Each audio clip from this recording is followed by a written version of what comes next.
Entonces le decía, el reinado de Salomón tuvo primero la oposición de Adonías, que fue un hermano de Salomón que se opone a su reinado.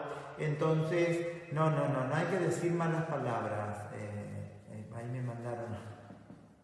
Bueno, sufrió primero la oposición. Evidentemente que la sucesión del trono fue bastante compleja, porque Salomón, si bien estaba en el orden de la sucesión, pero fíjense que estas sucesiones también implicaban una lucha de poder y de fuerza, a ver quién tenía más fuerza. Y Salomón no era precisamente de los hijos más fuertes de David, pero sí era su preferido. Si bien no había una sucesión al trono realizada de manera solamente por el hijo mayor. Sí, el hijo mayor era el que normalmente le correspondía la herencia y el trono, era un criterio de la propiedad dentro de Israel o de la ocupación de la tierra en Israel. Pero en realidad la cuestión acá era ver quién era el más fuerte. Y Salomón era el preferido, y cuando Adonías se hizo coronar rey, bueno, Salomón fue ocultado y fue coronado rey y reconocido por las tribus de Israel, y la rebelión de Adonías fue sofocada. Salomón ejecuta el testamento de su padre, todo lo que el padre le deja como camino para ordenar en el reino, continuar con el proceso de consolidación del reino, y acá se da, podríamos decir que después de la etapa de institución del reino de Israel con David, en Salomón se da la etapa de la consolidación y florecimiento de la cultura en Israel. Y es en esta época, como les decía, a finales de la época del periodo de David y en el periodo de Salomón, donde comienzan a fijarse por escrito las tradiciones, las antiguas tradiciones de Israel, tradiciones orales, donde empieza a fijarse por escrito la Biblia. Cuando florece la economía, florece la política y florece un reino, normalmente se desarrolla la cultura. Es un hecho muy normal esto, ¿no? Y entonces comenzaron los escribas a fijar por escrito en rollos las tradiciones orales, y comienza a pasarse de la tradición oral a la tradición escrita. O sea que los primeros textos bíblicos podríamos decir, puede haber algunos anteriores, pero comenzaron a recopilarse alrededor del año 1000 a.C. Recordemos que el reinado de Salomón estamos alrededor del siglo X a.C., no lo había periodizado, ¿no? Siglo X a.C. Y en este siglo X a.C., entonces, Salomón comienza esta tarea enorme de entablar relaciones con los países vecinos, ya no para evitar que lo destruyan, sino relaciones de igual a igual. Y sí, se entrecorta un poco, lo van a tener que ver después tal vez. Entonces, establecer relaciones de igual a igual con los otros reinos, comenzar a tener intercambio comercial, intercambio cultural también, porque la cultura de los pueblos vecinos también era valiosa. Y entonces hay dos obras grandes. Primero y principal, el acto fundante del reinado de Salomón, lo voy a leer básicamente acá. ¿Dónde está?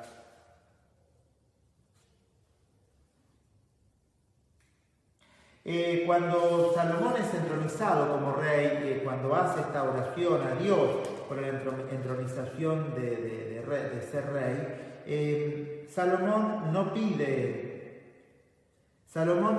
ni oro, ni plata, ni riquezas, ni poder, ni que Dios destruya a sus enemigos. Salomón pide sabiduría para ser un buen rey para su pueblo, justamente porque él no era el más fuerte de todos. Entonces él pide sabiduría para ser un buen rey, porque un buen rey básicamente marca un criterio, no se determina su bondad por su poder, por su ejército, por su prepotencia, sino que un buen rey tiene que ser un buen pastor para su pueblo.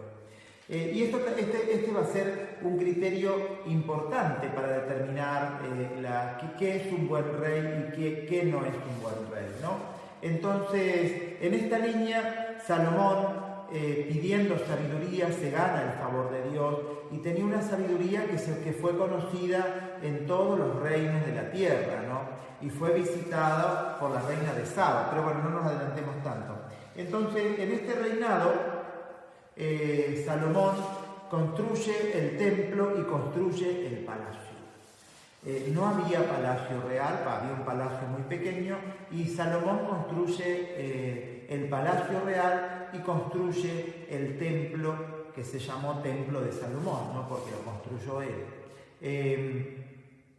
Un templo que tenía todos los esplendores de la época, las mejores piedras, las mejores maderas, oro, plata, todos los utensilios del templo. ¿Y cuál fue el modelo que siguió Salomón? El modelo que le había dado Dios a Moisés para la carpa del encuentro.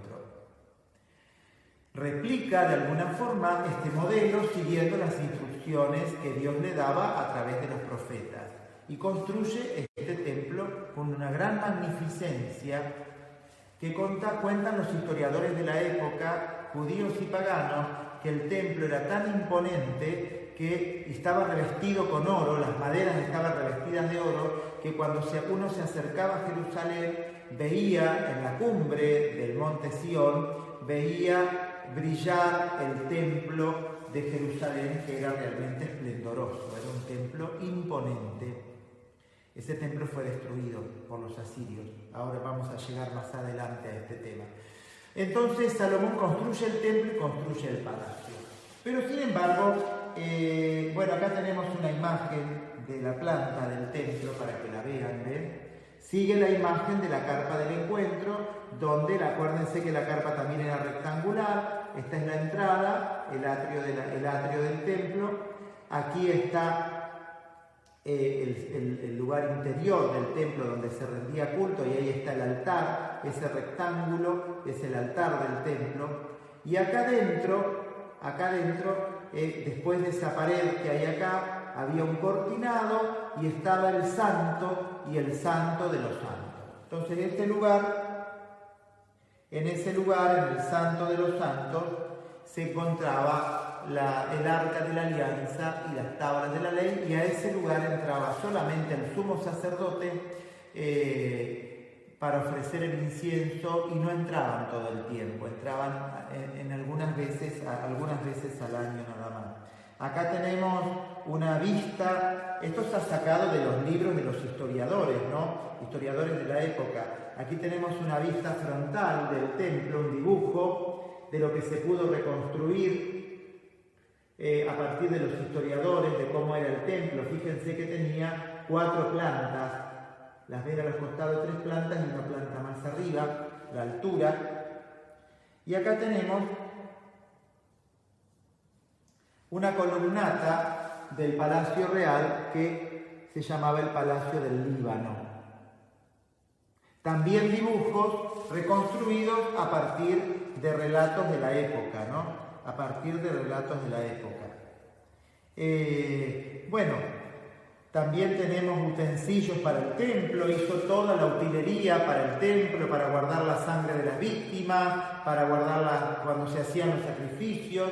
Y acá teníamos, acá hay una imagen muy interesante para que la vean.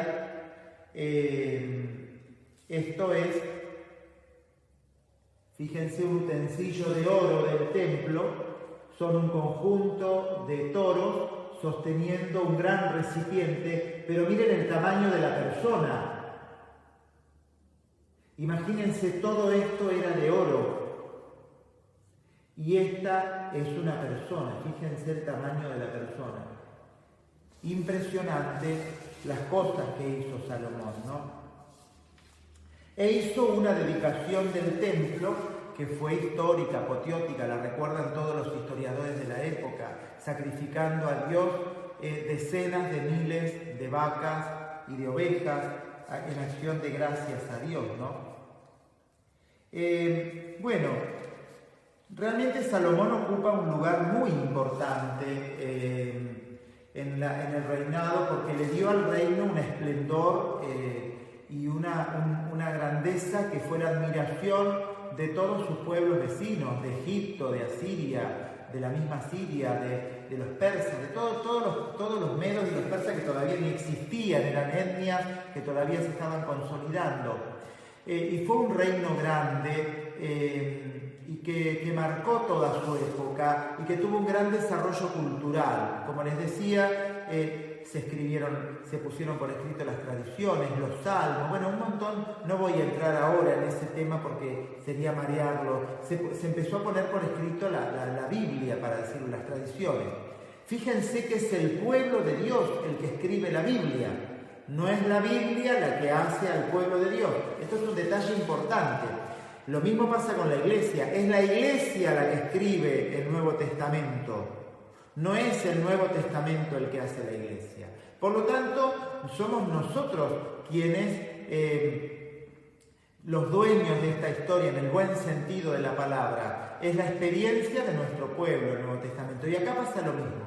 ¿Y qué le pasó a Salomón? Bueno, parece que Salomón tenía una debilidad. La debilidad en el fondo de Adán con su mujer, ¿no? Dice, el rey Salomón, además de la hija del faraón, se casa con la hija del faraón, amó a muchas mujeres extranjeras, moabitas, amonitas, edonitas, sidonitas, geteas, y de las naciones que Yahvé le había dicho a los hijos de Israel, no entren en relación con ellas, ni ellas con ustedes, porque seguro que arrastrarán sus corazones a sus dioses. ¿Qué le pasó a Salomón? Y le gustaban todas. Y cuanta princesa bonita de los pueblos vecinos había, él se enamoraba y se casaba con ellas y se la traía a vivir. ¿Y qué pasó con esto? Sí, están todos sorprendidos. Y el sabio rey Salomón parece que tenía una libido muy intensa. Y no solamente trajo a las mujeres como mujeres, que de todo modo no estaba mal porque podía casarse, todavía no estaba instaurada, no se había educado el pueblo en la monogamia, pero estas mujeres trajeron sus dioses, y Salomón se inclinó a adorar los dioses de sus esposas y permitió que se hicieran templos pequeños de los dioses en las distintas colinas cercas de Jerusalén. Y este es el pecado de Salomón: traicionar la alianza. Dice acá, y se fue Salomón tras Astarte, diosa de los sidonios, tras Milcón, abominación de los amonitas, e hizo Salomón el mal a los ojos de Yahvé, y no siguió enteramente a Yahvé como David su padre. ¿Ve? El pecado de Salomón es idolatría, ir detrás de los dioses paganos. Y no solamente y fue contra los dioses paganos, sino que se ganó la irritación de Dios. Porque Salomón había apartado su corazón de Yahvé, y entonces Yahvé dijo a Salomón, pues como obraste de esta forma y rompiste mi alianza y las leyes que yo te había prescrito, yo romperé sobre ti tu reino y se lo entregaré a un siervo tuyo. No lo haré sin embargo en tus días, por amor de David tu padre, sino que se lo sacaré en manos de tu hijo. Entonces, ¿qué le anuncia a Dios? Que ese reino por el cual él trabajó tanto para consolidarlo y para transformarlo en un reino esplendoroso, ese reino se iba a romper. No lo iba a romper en época de él, sino en su hijo heredero, y así fue como al morir Salomón, el reino de Israel se dividió en dos reinos, el reino del norte y el reino del sur, que eso vamos a entrar. Pero vamos a hacer una aclaración más. No solamente se entregó a sus esposas múltiples, sino que también tuvo 700 concubinas. Sí, 700 concubinas. Parece que el muchacho le gustaban todas. Le gustaban todas. Pero fíjense que el pecado no era tener muchas mujeres. El pecado era adorar los dioses que ellas traían y permitirles a ellas que entronicen sus dioses en la tierra de Israel. Si Salomón no hubiera permitido los templos de estos dioses y no hubiera adorado a esos dioses, no estaba mal eso. Bueno, tenía concubinas, esposas, le gustaba. Bueno, lo digo con un poco de humor para que lo entiendan, ¿no? Pero es importante darnos cuenta de esto, ¿no? Entonces, y comienza entonces este proceso, finalmente muere Salomón, y lo sucede su hijo Roboam. Salomón es enterrado con David su padre, reinó Salomón en Jerusalén 40 años sobre todo Israel, y luego se durmió con sus padres y fue sepultado en la ciudad de David su padre, y le sucedió su hijo Roboam. Su hijo Roboam.